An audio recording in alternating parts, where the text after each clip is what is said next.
அவர் வாழ்வோரின் கடவுள், இறந்தோரின் கடவுள் அல்ல.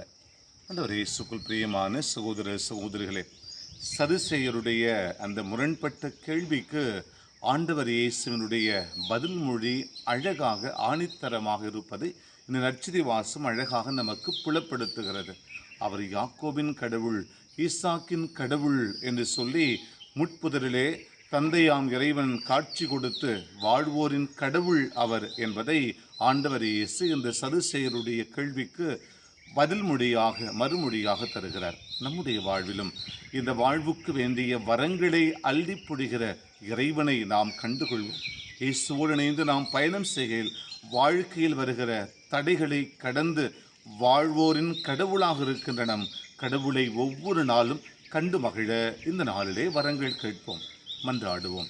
அன்பை உருவான இறைவா, வாழ்வோரின் கடவுளாகி உம்மை கண்டுகொள்ள உம் அன்பு திருமகன் இயேசு வழியாக எங்கள் வாழ்வியல் சூழல்களிலே உம்மை ஒவ்வொரு நாளும் ஏற்று மகிழ்வுடன் வாழ வாழ்வுக்கு வேண்டிய வரங்களை அள்ளி பொழிய எங்களுக்கு அருள் தாரும். ஆமீன்.